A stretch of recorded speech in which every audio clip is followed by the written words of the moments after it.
Your heart is racing right now, not because something bad happened, not because you're in danger, because your brain won't stop running worst-case simulations of things that haven't even happened yet. Sound familiar? You've tried breathing exercises, you've tried journaling, you've maybe even tried medication, and still the anxiety comes back. Every single morning, like clockwork. Here's what nobody told you. The ancient Romans solved this problem over 2,000 years ago, and the man who cracked the code wasn't a therapist, he wasn't a monk. He was the most powerful man alive, the Emperor of Rome. And he still had to fight the same anxious spiral you're fighting right now. His name was Marcus Aurelius, and the philosophy he lived by is called Stoicism. Stay with me, because what I'm about to share with you is going to fundamentally change how you experience fear, worry, and anxiety. Not someday, today. Part 1. Why your anxiety is lying to you. Before we get into the Stoic toolkit, you need to understand something important about anxiety that most people completely miss. Anxiety is not a character flaw. It's not weakness. It's your brain doing exactly what it was designed to do. Scan the horizon for threats and keep you alive. The problem is, your brain cannot tell the difference between a predator chasing you through a forest and an email from your boss you haven't opened yet. It treats both with the same red alert emergency response. The Stoics understood this thousands of years before neuroscience confirmed it. They called it the impression, the automatic mental image your mind generates in response to an event. And here's the key insight that changed everything for them. The impression is not the truth. It's just a story your brain told you in the first half second.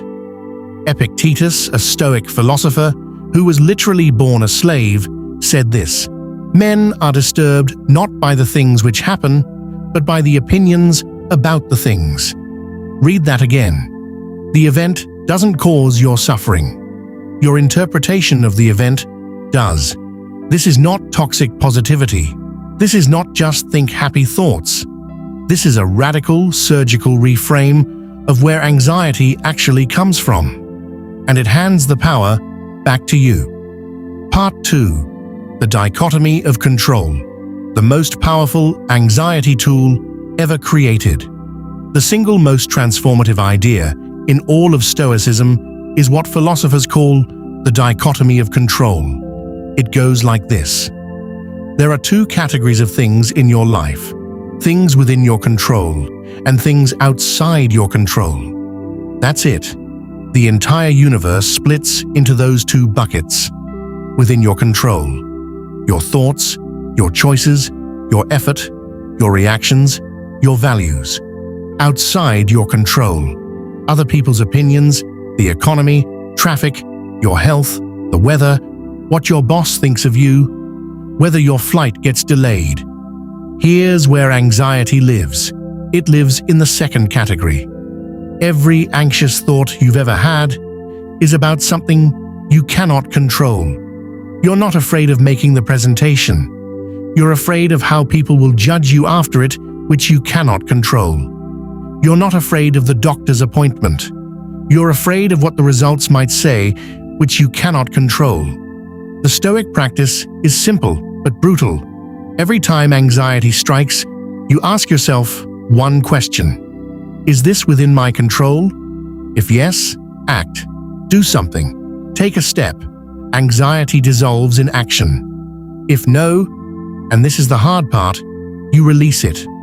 Not because it doesn't matter, but because holding on to it is like trying to squeeze water. The tighter you grip, the more it slips through your fingers, and the more exhausted you become. Marcus Aurelius wrote this in his private journal, a book we now call Meditations. You have power over your mind, not outside events. Realize this, and you will find strength. That journal wasn't written for you. It was written for himself. A reminder he needed every single day, even as emperor, even as the most powerful person on earth. That should tell you something. Part 3. Negative visualization. Train your brain to stop fearing loss. Now here's a Stoic technique that sounds completely backwards. It's called negative visualization. Premeditatio malorum in Latin, which translates to the premeditation of evils. The practice is this. Deliberately imagine the worst thing that could happen. I know, that sounds like the opposite of what an anxious person should do. But stay with me. Most anxiety is vague. It's a fog. It's a generalized sense of dread that hovers at the edge of your thoughts, but never quite comes into focus. And that fog is far more terrifying than any specific truth. Negative visualization burns that fog away. Sit down. You get specific. You ask, what is the absolute worst realistic outcome here? You walk through it. You see it clearly, and then, crucially, you ask, could I survive that? Could I adapt? Could I rebuild? Almost every time, the answer is yes. The Stoics used this daily. Before a sea voyage, a Roman would sit and visualize the ship sinking, not to become paralyzed by fear, but to become familiar with it. Fear loses most of its power when it's been looked at directly. Modern research backs this up completely. Psychologists call a similar technique worry exposure, and study after study shows that when anxious people deliberately and vividly walk through their feared outcome, anxiety decreases significantly. The monster is always smaller in the light. Part 4. The view from above, zooming out of the spiral.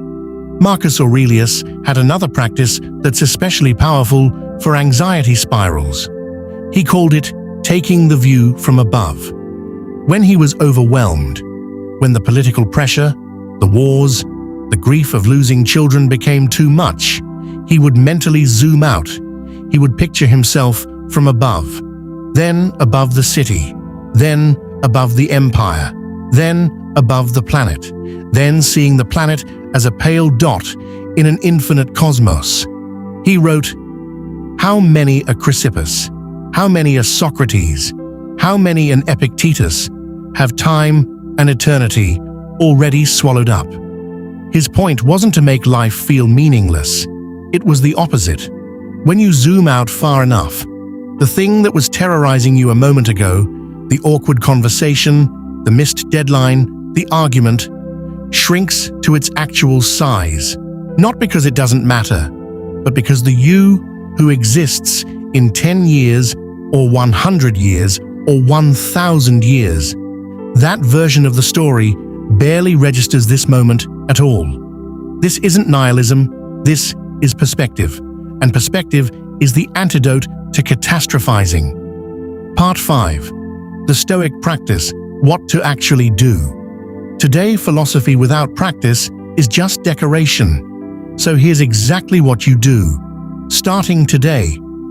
Morning. Spend 2 minutes on the Dichotomy of Control. Write down the 3 things you're most anxious about. Next to each one, write either mine or not mine. For everything in the not mine column, write what action, if any, you can take, and then let the outcome go. During the day, when anxiety spikes, pause. Take 1 breath. Ask the single question, is this within my control right now? If yes, move. If no, name the fear out loud, even just in your head, and consciously release it. Evening. Run a brief negative visualization. Pick 1 thing you're afraid of losing. Your job, a relationship, your health. Sit with the worst case. Walk through it. Then remind yourself, I have survived hard things before. I will survive this too. That's it. 3 minutes in the morning. 1 question during the day, 2 minutes at night. The Stoics didn't promise you a life free of hardship. They never claimed you could stop bad things from happening. What they gave you was something better, a mind that cannot be broken by them. Marcus Aurelius faced plague, war, betrayal, and the death of people he loved. And he did it without breaking. Not because he was superhuman, but because he trained his mind the same way a soldier trains their body. You can do the same thing, starting right now, starting today. If this helped you, hit subscribe, because every week I go deeper into the philosophies and psychological frameworks that actually move the needle on your mental health. And drop a comment below. What's the one anxious thought that lives in your head, rent-free? I read every single one. The Stoics believed the obstacle is the way. So let's get to work.